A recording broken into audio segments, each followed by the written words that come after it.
Hi everybody. Oh, I forgot. I have one of these fancy things. Hopefully that's worth using and you can hear me better. I wanted to come on and go live. I've been live on here a couple of times and I've always found that it was really good and really popular, and I just thought I have the time, it's Twixmas, why don't I just go on and say hi to all my new followers? And there's quite a lot of you. I'm really excited because I have been following quite a few brides to be, grooms to be, engaged 2025. And obviously, we've just had Christmas, we've had Christmas Eve, we've had Christmas engagements, and I just thought it'd be really nice to meet you properly in person. And thank you for following me, find out a little bit more about you, and find out about your weddings. What is it like to be a bride to be now? What is it like to be in your bridal era, your engaged era? How are you getting on? When did you get engaged?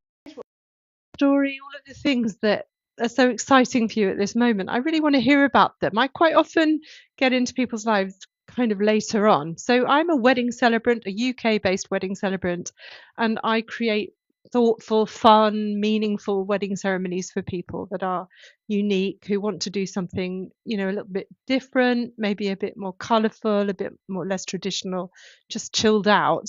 Um, Maybe you're not having a registrar, or you don't want one, or you don't want to get married in a register office, getting married abroad, something like that. You can do the legal ceremony separately to the, maybe let's call it the fun bit, and you can work with me and have something really intimate and really, involved, and spend hours with me and get to know me. And then you've got somebody who's with you who can be just like a friend, really, someone that you know really well. By the time you get to the day, and everyone will be saying, well, how long have you known them? And it's so amazing that you knew so much about them. But it would have been that we've spent loads of time over coffee. I've had your cat on my lap. I've met your dog. I've met your children. We've sat and had roast dinners together, or we've been for coffees, whatever we've done, and I would have spent 25 hours writing your wedding ceremony. And what you need to know is that you won't get that from a registrar, even though they're really great, and some register office weddings are fantastic and people really love them. It doesn't mean that they're not good. It's just that if you want something that's more detailed, where you know the people more, then hi Mish, it's kind of, oh, I got some people joining. That's really cool. Hi, I'm Jess May. I'm really grateful that you joined me. It's really lovely to spend some time with you.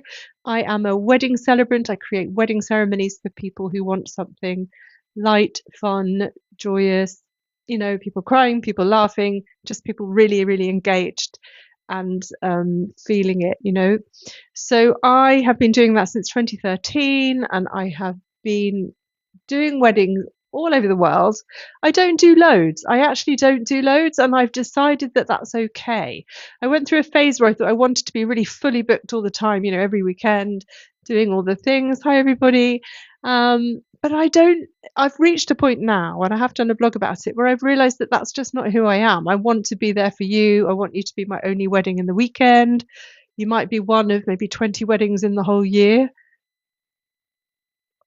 And I like it that way. I like it that way because I get to know you really intimately. Normally, we get to know each other, and I still know people from when I started out in 2013 who are still my friends, whose babies have grown up. So, like, how long is it? So, 2013, I qualified as a wedding celebrant, and I did my first wedding in Portugal on the Algarve coast. There was a flock of flamingos flew past. It was my niece. It was so good.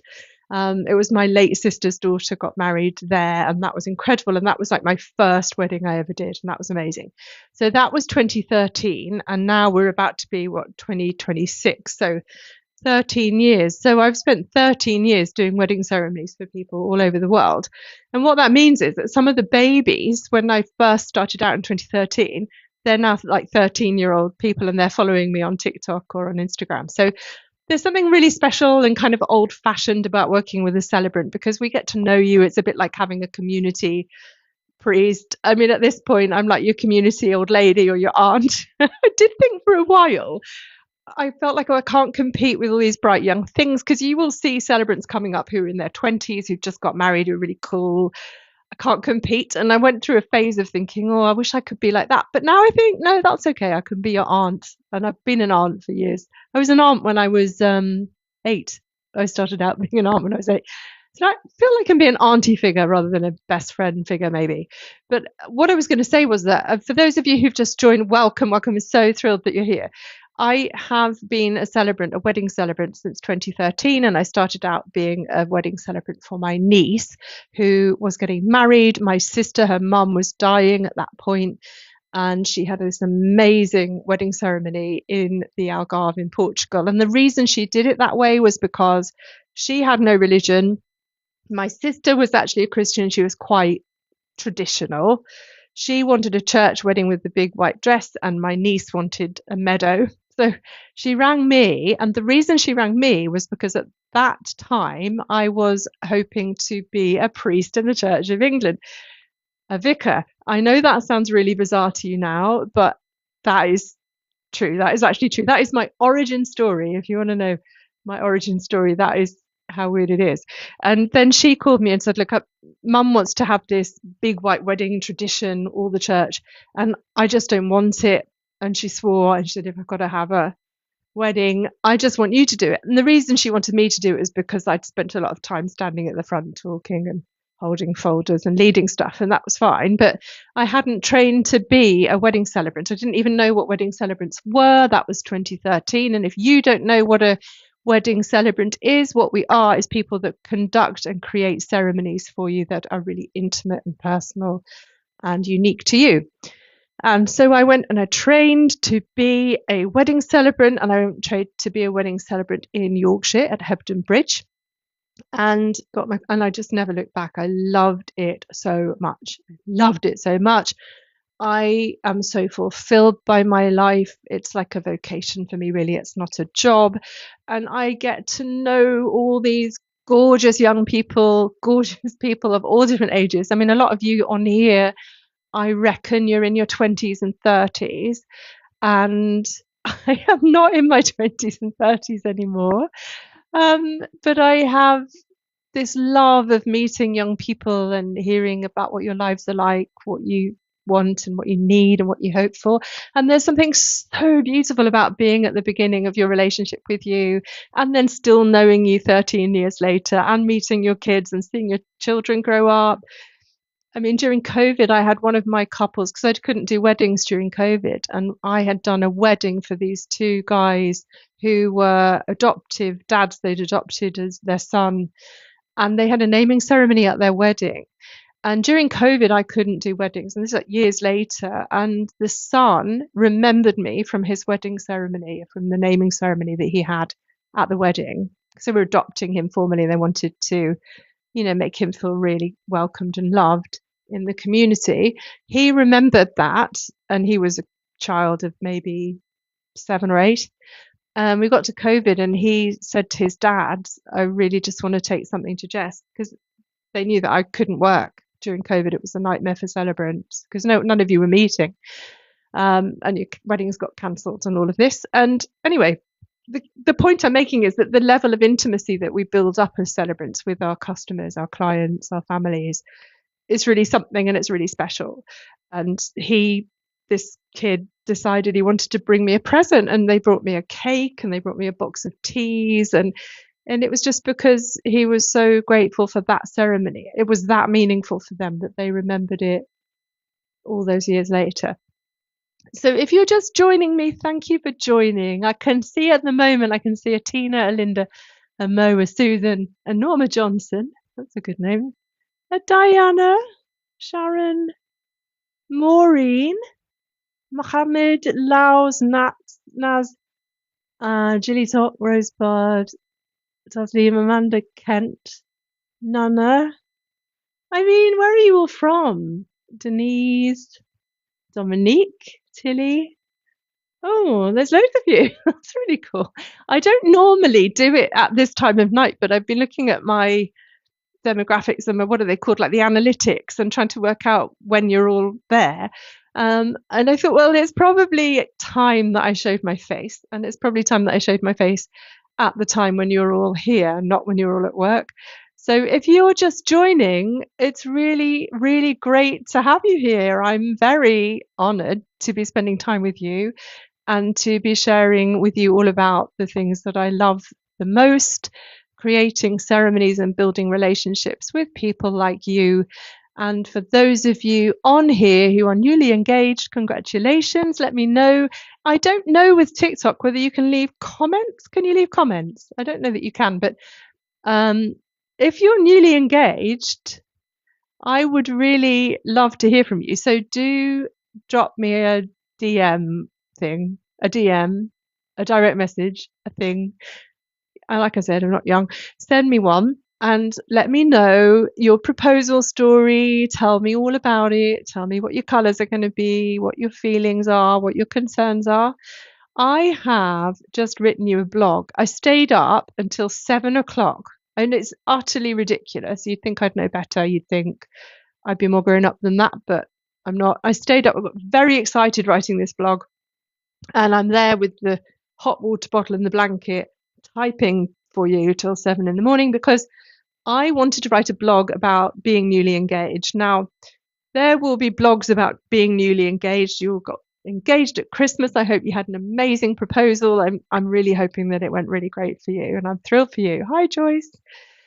And I thought, well, a little bit jumping on the bandwagon, honestly, that people are writing these blogs, they're doing stuff about being newly engaged. I just wanted to make sure I was there because I want to reach you. I want to meet my people. And so I wrote this blog, 5 surprising tips for newly engaged couples. And they're surprising because they're not, and you'd have to go and look them up. You'd have to look on Jess May's Special Days, my website, because at this time, I can't seem to add links to my TikTok account. I think maybe that I don't have a big enough following yet. So I can't put that on here. But if you go to Jess May Special Days, I have a journal section. And if you go to journal, you can find my 5 surprising tips for newly engaged couples.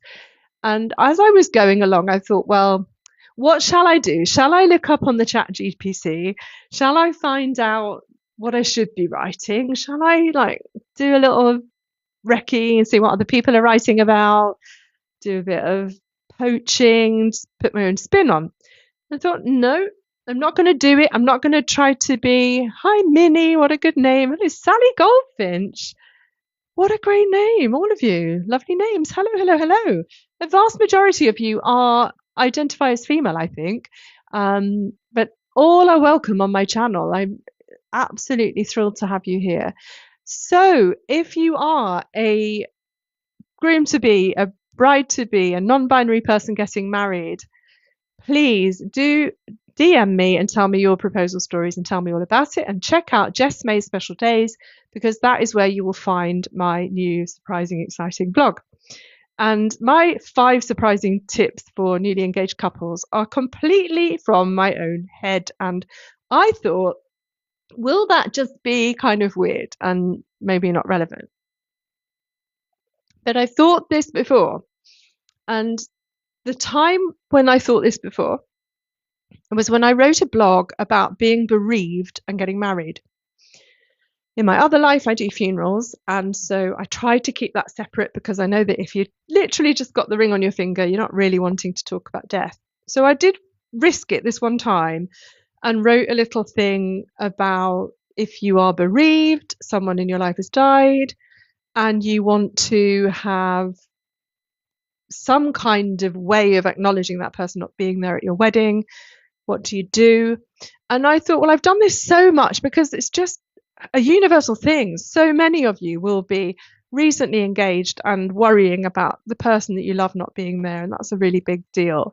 So I did write this little blog because it's my expertise, because I have so much experience, because I know such a lot about it, and I've had a lot of bereavements myself. I wrote this thing and it was really popular with you guys, really, really popular. And I thought, well, maybe we make assumptions when we're in our 50s. We make assumptions about people in their 20s and the demographic of people that generally speaking are on TikTok. We make assumptions. We get lazy. And I kind of thought it would all be about the rings and the veils and the trends, the fashions, all the things.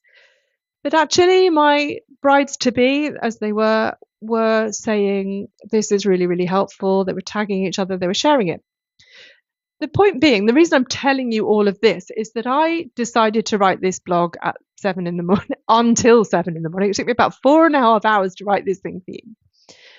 And then I thought, oh God, maybe no one will want to read it because it is just from my head. It's just from my memories. It's just from my experience. It's from all the people I've met, all the stories I've heard, all the things that I happen to know about brides to be, grooms to be, non-binary people getting married. And so I'm not going to invite anyone to co-host at the moment because I actually don't know this platform terribly well. So if you're inviting me to co-host with you, I'm not currently proficient enough to do that. It's not that I don't want to be sociable with you. Welcome everybody. Welcome Faydaz, Isla. Looks like you're from all over. Hi Flo. I do love this side of it. I do love that about social media. I love it. All over the place. Amazing. Hi Josephine. So I sat down with these 5 things and I thought I started out with 10. I put 10 and I thought 10's too many. I want to focus on 5. So I did 5 and I thought, well, they'll come to me. I'll know what I want to say to these people and they'll come to me. What I ended up talking about was not what I subsequently have found out are all the things that people usually talk about. When you look at newly engaged couples blogs, what to do if you're newly engaged, you're going to get a lot of stuff. A lot of it will be AI generated. I didn't go there. And it will be ensure your ring, make sure that you have a spreadsheet, make sure that you work out your budget. I mean, these are all really legitimate, brilliant suggestions, aren't they? But you can actually get that advice from AI. You can get that advice online.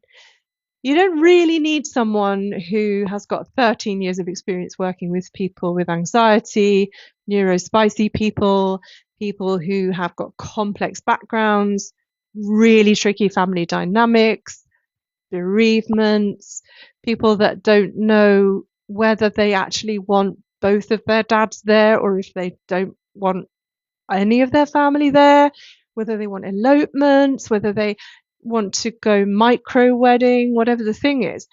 AI can't tell you that. Robots can't tell you that. And also people who have very little experience can't tell you that. So I think I felt really passionate about pouring out all my knowledge for you until 7 in the morning because I actually really give a shit. I really care about my people.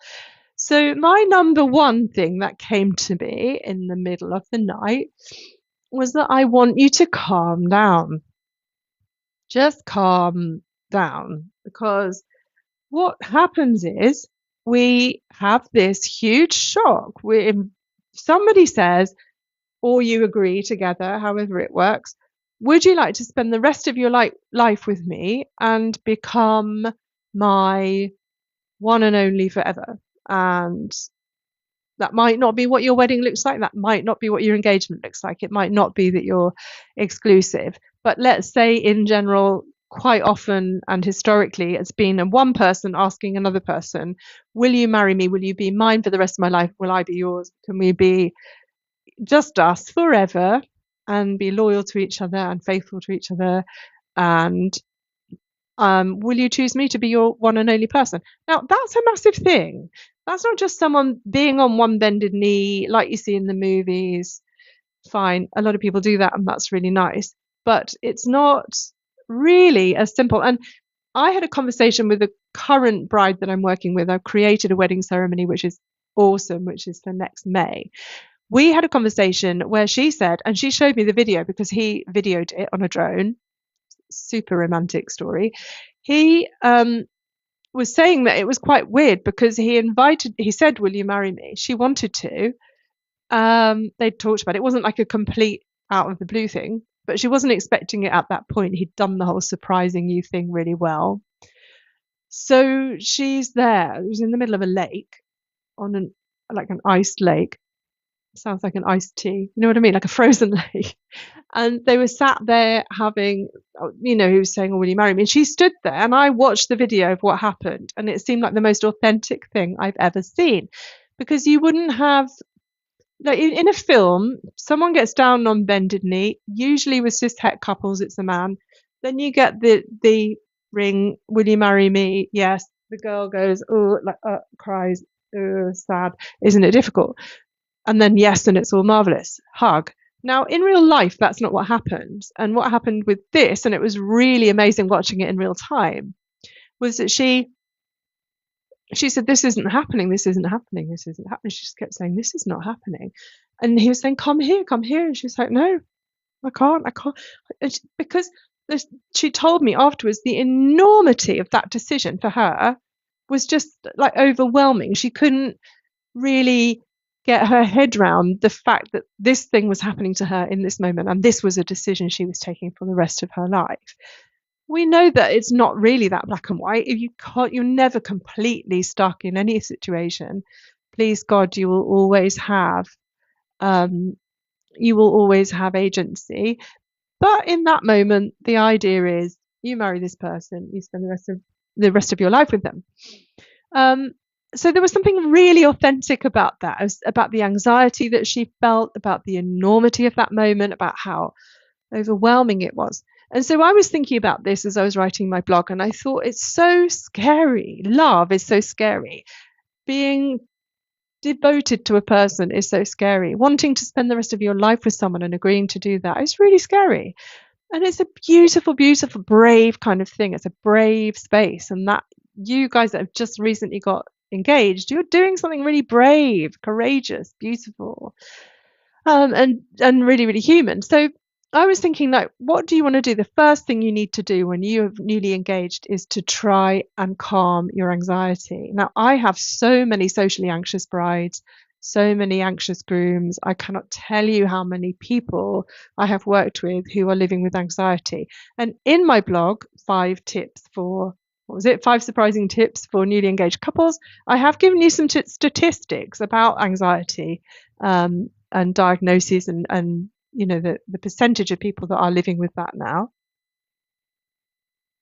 And I want you to think that because you're a newly engaged person, you have to be happy all the time and completely cool with everything, because that's not how it is. So I put in there, I think you need to calm down. That's the first thing I think you need to do. You need to check in with yourself, do all the things that you would normally do to manage your anxiety, be it meditation, yoga, swimming, running, eating chocolate, watching TV, whatever you do to help yourself to calm your nervous system, that is what you must do. Don't be going on the internet. Don't be doing this with me. Don't be looking at spreadsheets. Don't be doing all that, because you have got an emotional response to manage first and process. So my realization as I was writing this blog was that what I'm concerned about is your emotional and your mental well-being, your mental health in this moment. So look after that and look after your process before you get bombarded by, well, people like me, actually, wedding vendors, telling you what you need. Before you start looking at your donut walls, your champagne towers, your veil shapes, your bridal trains, all of the things that one is suddenly confronted with when you are newly engaged, before you start doing that, you need to know what you're feeling, how you're feeling, what's going on in your body, where it's landing, what you're feeling anxious around. And you need to take some time to just calm that down and think, I'm doing something really big, and I'm really proud of that, and I'm proud of me, but I'm doing something really big, and we together are doing something really brave. Let's see what we need from that. So that was the first thing I thought. And then I became aware that I was really quite passionate about it, about you people feeling as newly engaged people that you might be feeling a little bit at sea, you might be feeling a little bit nervous, a bit scared, a bit kind of, you might even be thinking, what have I done? This is really much bigger than I thought. And that's normal. That's what I want you to know. That's really normal. That's fine. That's what you should be feeling, because it's big. So you've got that. And then the second one, what was the second thing I came up with? Find your people. And when I say gather your people, I mean the person or the 10 people, the grandmother or the aunt or the totally unrelated person or the professional that makes you feel like you are safe. I do not mean necessarily your direct relatives. As much as we love our direct relatives, as much as we might love our biological families, many of us might not. And I'm not suggesting that you immediately hook up with your mother-in-law and your mom and all the extended family and sit around one big table and let everybody take over and put in their two pennies worth about what they think you should or shouldn't be doing. I don't think so. What you need to do is find the person or the people that make you feel safe. It might even be a podcast. That you might not be someone that has masses of friends. You might be someone that turns to podcasts for company or for, advice.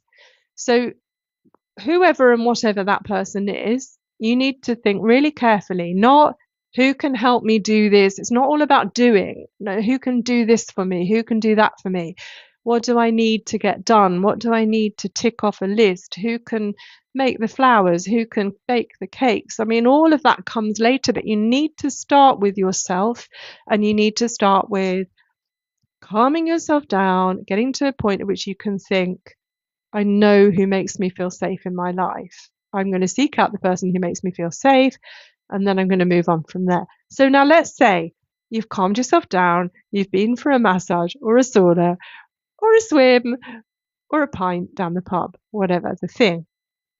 You've managed to get yourself calm enough to think, I know who really, really helps me. That is my dog. And honestly, that probably is your dog. I don't know about you, but my cats are the best. And they're much better than most of the people. But I have like a core few people that make me feel calm when I'm not calm. People that I know will not project onto me all the things they want me to be, all the things they need me to do in order to make themselves feel important or great. I don't think you want those people. I honestly think the people that you need are the people who make you feel calm, safe, valued, heard, seen. And that might not be mum. I hate to say it, but it might not be mum. It might be your aunt. It might be me. It might be professionals. You might need a wedding planner or somebody who just makes you feel calm. Because immediately that you get married, you get engaged, you are surrounded by people who are telling you what to do.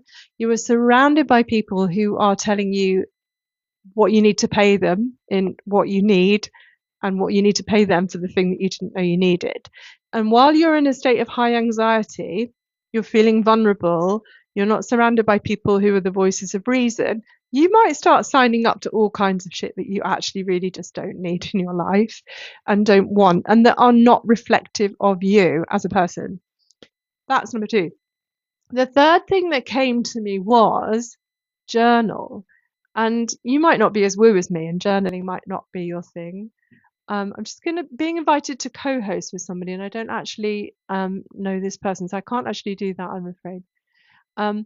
So welcome to anyone who's new. I'm just telling you all about my 5 surprising tips for newly engaged couples. I'm on number 3.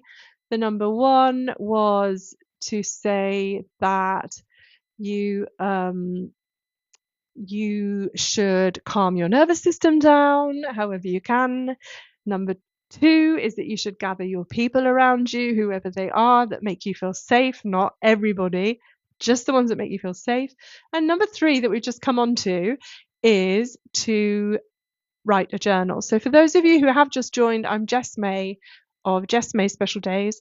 I've been a wedding celebrant since 2013, and I'm currently just sharing with you my tips for newly engaged couples, the things that I think are really important before you start thinking about doing all your spreadsheets and your budgets, because you need to get to the heart of why you're getting married and what that means. And then the rest of it falls into place, because you won't be buying things you don't want.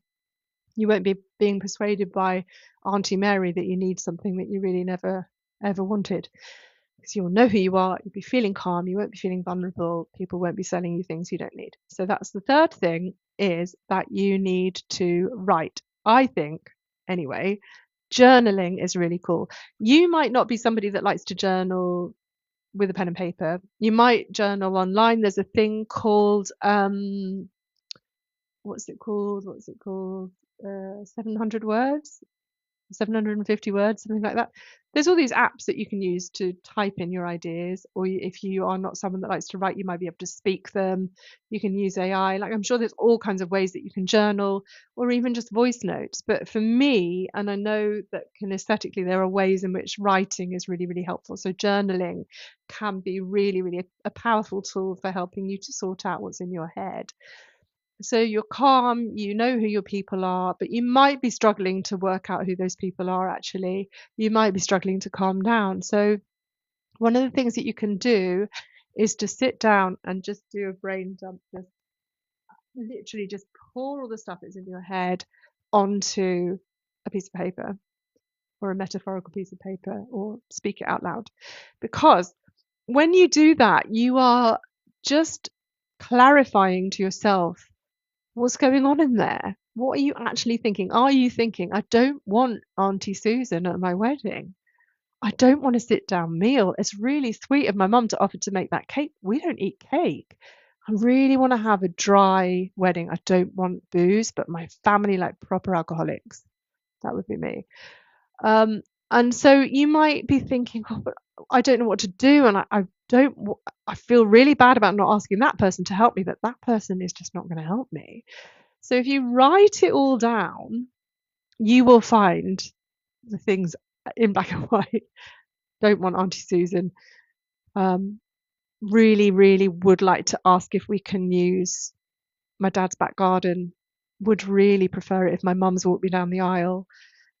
Really, I just feel like I want my groom to take over. I don't know quite how to manage this because we're a non-binary couple, or a gay couple, a queer couple, however you identify. You might be struggling to work out how to interpret a traditional wedding service, how to do that in 2025. So if you write it all out, you get a much clearer idea of the things that are just niggling at you, troubling you. You might read them in black and white and think, that's not actually an issue. That's really hard. That's really, really easy to manage. You might see something else and you'll think, I didn't know that was in there, but now it's out, I can't really unsee it. And I think that's a really, really helpful thing to do. So while I'm here and while people are joining, welcome Rose, Rach, welcome. Thank you so much for joining me. I am just going to tell you a little bit about what I'm talking about in case you've just joined. And sorry to those of you who've been here for a while, but I am telling people about my 5 tips for people who have just got newly engaged at Christmas. And they're not things like spreadsheets, ensuring your rings, sorting out your budget. They're things about emotional health and mental well-being. We started off with calming our nervous systems. We went on to gathering our people, finding the right people who help us to calm our nervous systems. Because it's all kind of one thing, it's sort of chicken and egg. And then we went on to journaling, writing down what we feel, what we're thinking, what's going on for us. The fourth thing,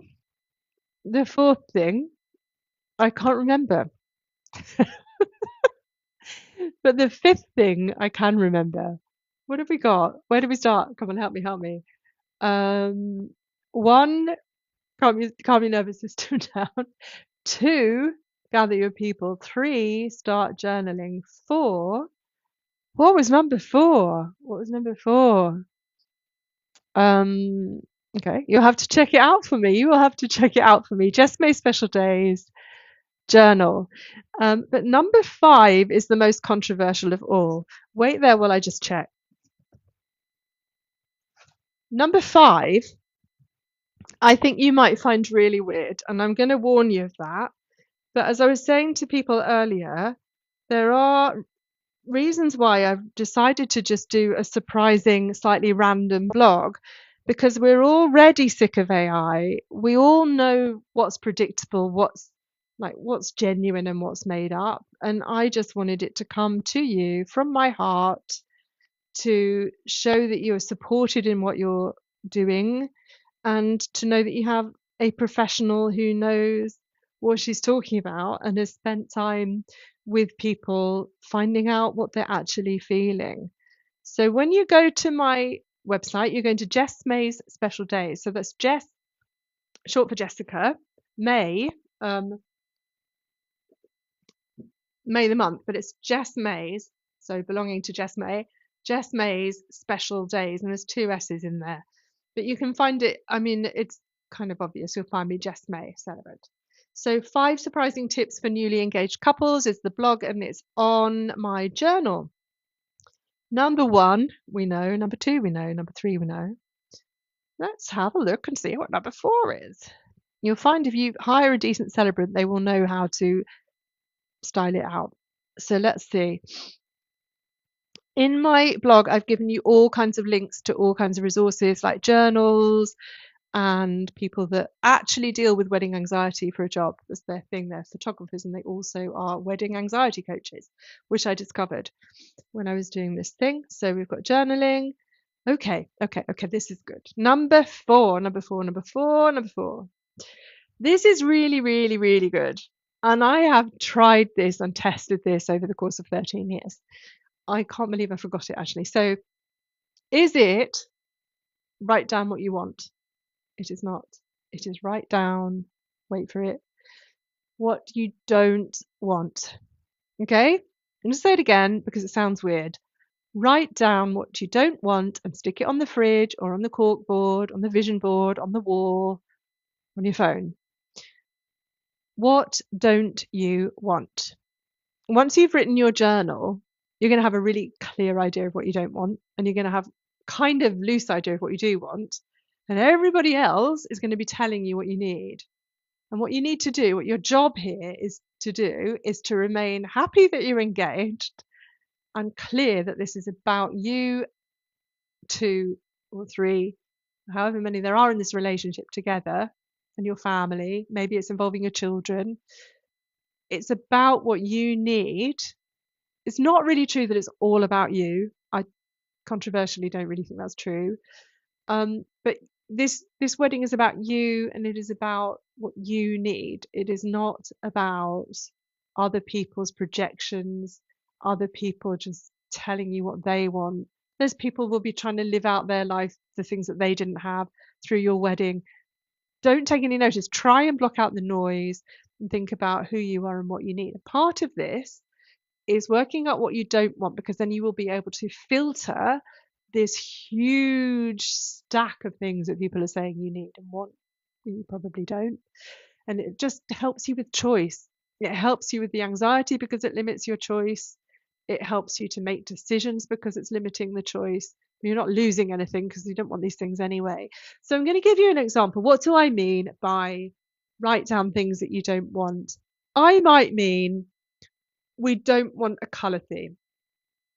It's actually quite common now. People don't want it to look too stylized, too kind of precious. I don't know if you say that now, but they don't want it to look too neat, too coordinated, too styled. They want authentic. So people are looking for authentic. You want authenticity, and maybe you might be going for quite a nostalgic look, and that's very on trend for 2026. So you might well be thinking, I don't want everything red, really pretty, like everything coordinated. I want it to look a little bit messy. And it's the same with the trend for cakes, isn't it, at the moment, where you get these kind of messy cakes. That's the thing. So you might not want everything to look really tailored, really neat, really smart, a bit corporate. You might want it to have like a mixed match of teacups. I did a wedding once where they used all gin bottles as the flower vases. It was beautiful. They were really into typefaces, and all of these gin bottles had a different typeface. So it was gorgeous. It was really, really gorgeous. I've still got the photographs of that. I remember that. And I'm still in touch with them.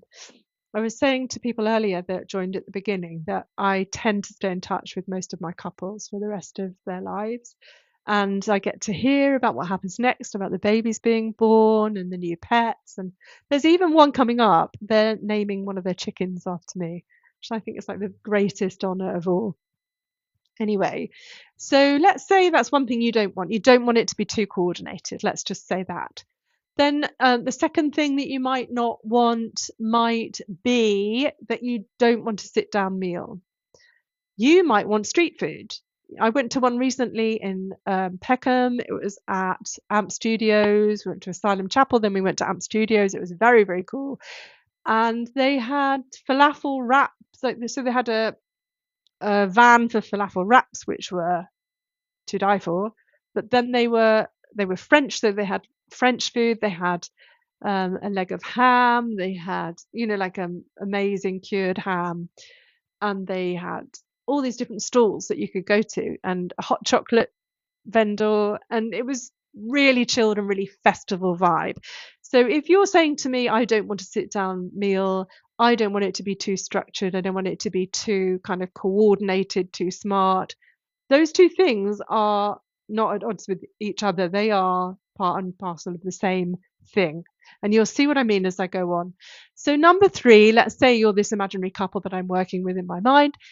Number 3, you might say, we don't want the bridesmaids to have colour themes. We want them all to wear whatever they like, as long as they feel good in it. That's quite a controversial decision, but you might be thinking that. And that's still, again, part of wanting to be authentic, wanting to be genuine, not wanting to be too corporate, not wanting it to be too samey with other people. And you might be saying, I don't want a first look, or I don't want to be walked down the aisle. You might say, I don't want to be walked down the aisle. Or I want to be walked down the aisle, but not by my dad. I don't want to be given away. You might be saying that. You might be saying, I want to break with that tradition. I don't want to be walked down the aisle by my dad. Maybe you're saying that. That's also kind of part of the same thing. You're being a bit more non-traditionalist if you're taking that decision. Let's say we give you a fifth one. The fifth one might be, I do not want people to do readings. I don't want people to do readings. I'd rather they read out my story, but I don't want them to do readings. Well, readings are traditional, like traditionally in a wedding ceremony. I don't know how much you know about it, but you would have a hymn and a reading, and in the old days, a prayer. And then, but with a wedding with me, for example, you would have me write and read your story. So I'd be there telling them all the stories of all the terrible things you do, and all the hilarious bits and pieces, and making everybody laugh and cry. And that's great. The one I'm doing coming up, they're not having any readings at all. They're having literally just having the story, but broken into 2 pieces, and they're having music in between. So you might be that couple. Okay, that's our profile. That's our profile. The couple that do not want the tradition, the formality. The minute that you look as that couple at those 5 points on that piece of paper and you stick it on your fridge, you are always going to be knowing every time someone says to you, you need this, you need that, you need the other, you are always going to know who you are, what you need, what you want, because every time you look at that list, it's going to tell you what you do not want to happen. And it's a lot more powerful than thinking, what do I want? Because there's the whole world then, isn't it? What do I want? I mean, it could be anything. And it also kind of directs your budget a little bit, because you end up not spending on things that you just really don't want, like coordinated napkins, for example. So I'm going to give you another example of a couple that might be writing a list of what they don't want. And this couple will be quite different. You'll find all of this on my blog on Jess May Special Days, and it's under journal, 5 surprising tips for newly engaged couples. Okay, couple number 2. We don't want an outdoor wedding. We don't want an outdoor wedding. You might be a couple that don't want an outdoor wedding because you're worried about the weather. You might be worried about muddy shoes. You might just not want the rustic aesthetic. You might just not want rustic. You don't want hay in your dresses. You don't want to sit on a hay bale. You don't want to have to go barefoot, and you don't want to get mud on your veil. You don't want an outdoor wedding, okay? And you might then also say, I don't want a barn wedding, because it's just too much of the same thing. It's too rustic. And you might be then finding out as you're looking at that and thinking, I don't want those things, you might actually be thinking, well, I'll tell you what I do want is a high-end venue in London. So it immediately kind of gives you the shadow side and shows you what you do want. You get the picture. So couple number 2, the second thing they might say is, I don't want fresh flowers. Don't want fresh flowers, waste of money. Want to just hire them and send them back because I don't particularly like fresh flowers in my house. We're going on a honeymoon, so we're either going to go to waste or they're going to come home with us and they're just going to be left there anyway, and I just don't really want that. So you might be thinking very practically, I don't want fresh flowers. And then you can immediately think about faux flowers, which are at this point really amazing. They're getting better and better. They can be an environmentally friendly choice. It depends how you look at it. And they're definitely an economical choice. So that's a budget friendly, arguably environmentally friendly thing. So there's that. And either way, that couple might be environmentally friendly couple, or they might just be a couple on a budget, or they might be a couple who are just very, very pragmatic and down to earth and practical.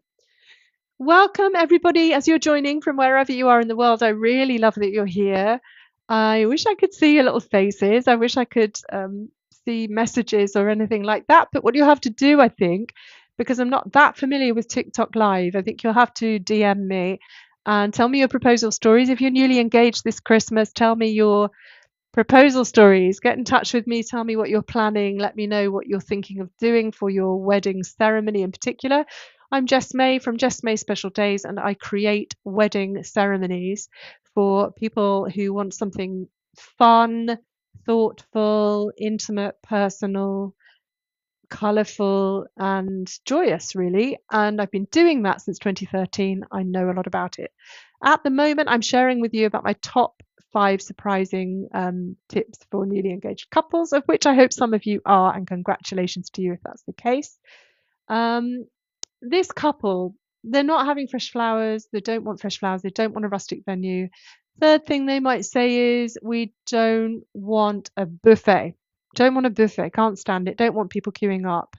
We want to sit, and then you're immediately saying you want a sit down meal, really, aren't you? So that's immediately giving you clarity around that. That couple might well say, we don't want live music. We don't want live music because we want a particular track that we love, and that's our song. We're not that into live music because we're not musical people. We don't want to be spending however many £100 on a live orchestra or a live string quartet, whatever the thing. So those people might well be saying that on their list as well. Don't want live music, don't want fresh flowers, don't want a rustic venue, don't want a meadow. And finally, for this couple, they might say, we don't want a last dance because we hate dancing and we're rubbish. I've been to one like that before where there was no dancing because they hated it and they had board games instead. So I don't need to illustrate that any further. That's what I really think, is that you should work out what you don't want first. Tell everybody to do one and just choose the one person that makes you feel safe. And that might even just be your partner. It might be each other. You might just shut the doors on everyone else and just say, get over it. Let them live with it. Let them live with those feelings of rejection or whatever comes up for them with you saying, I'm doing this by myself, or we're doing this by ourselves. So do those things, right? So number 5 is weird. Number 5, stay to the end. I think you need to know. Number 5 is weird. I think it might be controversial. I think you might not like it. I think I'm kind of taking a risk by sharing it with you at all. Because the others they're kind of unusual in that they've come from my head, they've come from my life experience, and they're not practical things like insuring your ring or doing your spreadsheet. But this thing is just going a little bit of a step further, and I will explain why I'm saying it and why I get that it feels weird, but it isn't quite as weird as it seems. It's not pessimistic, but I have reasons. So number 5 on my top surprising tips for newly engaged couples. You've got number 1, calm your nervous system, calm down. Number 2, gather your people. Number 3, write a journal. Number 4, write down what you don't want. Number 5, book a relationship therapist. That is what I said. Book a couples therapist. Why am I saying that? It's the happiest time of your life. You've decided you want to spend the rest of your lives together. Why would I be saying that? It just sounds so weird and so counterintuitive. It even sounds a bit depressing on the face of it. Okay, hear me out. So I don't know if any of you have watched couples therapy. I don't know if any of you have been for relationship counseling, but it's pretty incredible. And I have a friend. She is also a celebrant. When I first got together with my now partner, who I intend to marry, who I'm a divorcee and I was married for 24 years, and I am now have been with this guy since 2017 and intend to be with him for the rest of my days. But we haven't yet got to the point in our lives where we've been able to stop and get married. Just, you know yourselves, like when you get newly engaged, you are engaged at this point because it is the right time for you. Now, when I first met my now partner, this celebrant friend of mine said, "Oh, um, like I was kind of hot on the heels of another relationship, and she was saying, well, be really careful because you've gone straight into something quite fresh, quite quickly." And she said, "Oh, what I did with my now wife was go for therapy beforehand." And I was like really shocked and a bit confused, a bit taken aback. I don't think I knew really what to say. And she said, yeah, it was the best thing we ever did. She said, we were both divorcees. They'd both come from really quite toxic relationships. They'd been very wounded by it. I'm just going to get a drink while I continue with this tale. They'd just got really unhealthy patterns, really. First of all, this is a cup that was given to us by a neighbour. There's a set of 4 of these really sweet little cups in different colours. They're all these kind of blues and greens. It's really, really lovely. It's such a nice gift. And in it, I've got some cocoa tea, and it's made out of cocoa husks. It's so delicious. It tastes of chocolate, but it's tea. It's all very good for you. Anyway, so she said they had this therapy. So if you just joined me, I'm talking very strangely, perhaps, about ideas that I have for you about what you should do if you're newly engaged. And one of the things that I'm controversially suggesting is that you have a little bit of budget put aside, not for donut walls, champagne towers, or games of croquet, but for a relationship therapist, a couples therapist, a counselor, someone to support you through the process. Now, in the olden days, this was a thing. This was a thing that they did in religious institutions, and I am not a fan of it. And before I did this, I was quite involved with the church, which I no longer am at all. And they used to do a thing called premarital counselling, and that was like cringe. That was some old greybeard vicar telling you what he didn't know about sex, or just talking to you, patronizing you, or telling you all the dogma of the church, all the things you should and shouldn't be doing, what you should and shouldn't be believing. And I was really, really turned off by that. The guy that did it for me and my ex-husband fell asleep during the thing. Actually sat there and fell asleep. I don't know what the point of it was. But relationship therapy is incredible. And I have a friend who was actually one of my couples, one of my couples.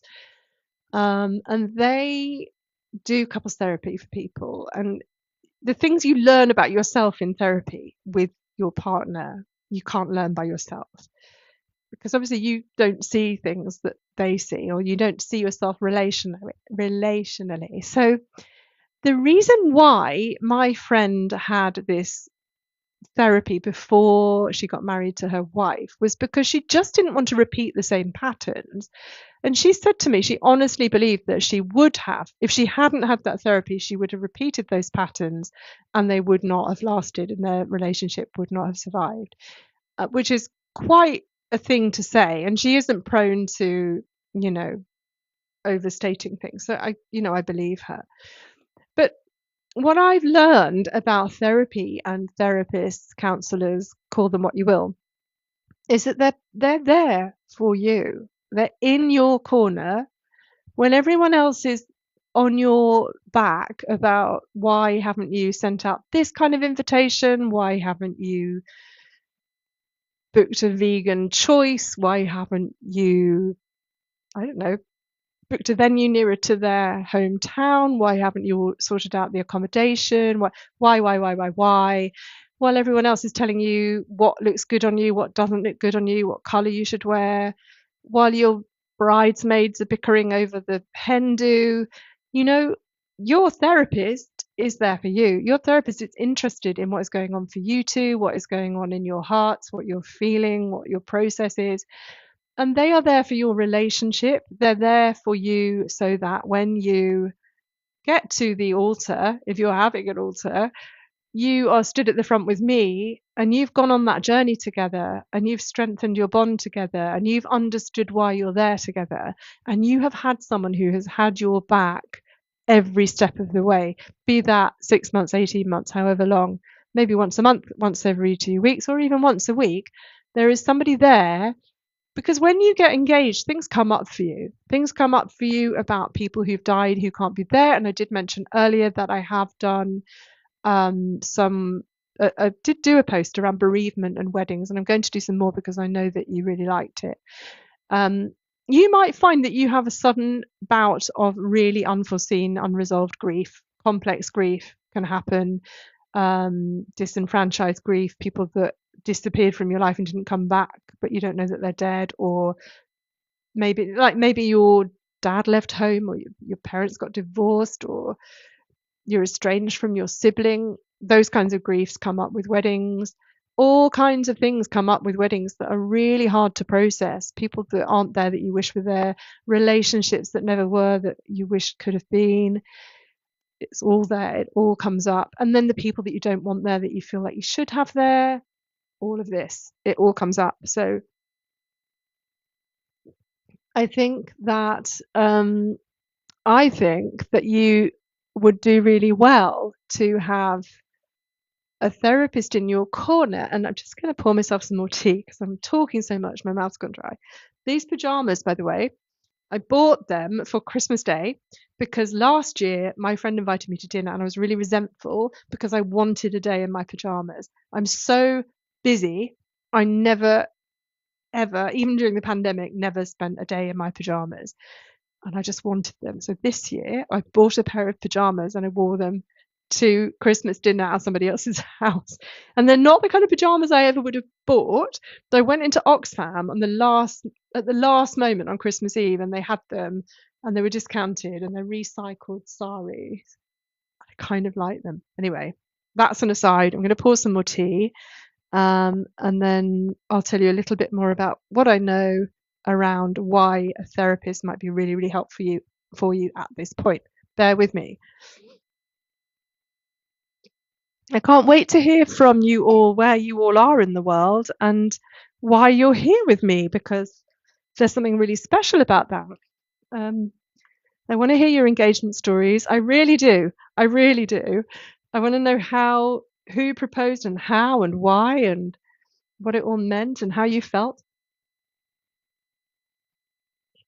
So, seeing a relationship therapist before you get engaged, or before you get married, not only does it mean that somebody is there for you both, where you are processing the absence of people or grief, or even the absence of children who are no longer with you, or I mean, all kinds of things come up. I can't tell you how many things. Or you are someone who lives with profound anxiety, and we touched on this at the beginning. If you are someone who lives with anxiety or depression, or any kind of mental health issue, having a therapist in your corner while you are getting married is probably going to be a lifeline for you. It's going to be vital. And I don't think we talk enough about mental health and weddings. And the reason I know that is because you guys were so pleased when I did the post around bereavement and being a bride who's bereaved or a groom who's bereaved. I don't think we talk about it. I don't think we're talking about it. And post-COVID, it's much more, first of all, it's much more common or prevalent, or it's much more talked about, that people are living with mental health conditions that they previously either didn't recognize, didn't have the language for, or didn't have. Many people that are getting engaged now, I suppose they were quite young during the pandemic. missed out on a lot. You know, I've got a lot of Gen Z people that come to me who I adore. You get bad press. Gen Z are amazing. Gen Z, you are teaching my generation, Gen X, about our mental health. You are teaching us about looking after ourselves, about our boundaries, about how to honor our inner children. I love you. I really love you. And also, lots of you don't drink, and I don't drink, and I love it. I love having that company. So I, for one, am all over it with the Gen Z. I love you. And you will never hear me say a bad word against a Gen Z person. So all of you come find me and I will do your weddings for you and love you to bits. So I feel like, can we just, there's an elephant in the room here. Can we just please talk about mental health and weddings? Mental health and engagements, mental health, bereavement, grief, all the things that come up when you are facing a massive life transition. There's that. The second thing is that this kind of life transition can, in fact, be a form of loss, which sounds really weird as well. I know I sound like I'm being really depressing, but it's true. When you get married, you lose the relationship you had and you start a new one in a way. You're a wife or a husband now. You're not, or you are a spouse. You're not any longer boyfriend and girlfriend. It's not ambivalent. It's not left open. It's a new phase. Lots of you will be getting married because you want to start a family or you want to buy a home and get a couple of dogs, which is like starting a family, in my opinion. I don't have any children or grandchildren, obviously, and my cats are my babies. It might be that getting a cat together with someone is a really massive thing for you. So let's not make assumptions about why people get married, but it is true that it is a transition. It is, otherwise you wouldn't be doing it. It wouldn't be a change from one thing to another. There's somebody called Moomin, how brilliant. So I think it's a thing that you also need to process, and you might find it easier if you have someone in your corner who's just focused on your emotional well-being during that time and that process. Planning a wedding can get really stressful, not least because of all those personal issues that you might be facing as a couple or individually, but also because everyone else has stuff come up for them. And you've got to do family, and family are a nightmare. Do not think for 1 minute that you are the only person who has a completely dysfunctional family that you don't want to get together. It's much more common that that's the case than that you all get on famously and love each other. I promise. So people kick off. They kick off all over the place. You get people who are upset because they recently split up with their partner and now you're getting married, or you get people just lose their shit at weddings. They do. And when you're planning it, you get the bridesmaid who's not the person you thought they were, or they don't know how to support you in the way that you expected them to. There's expectations that aren't met. There's needs that don't get met. There's all the things, all the patterns come up, all the dysfunction comes up. It's really hard.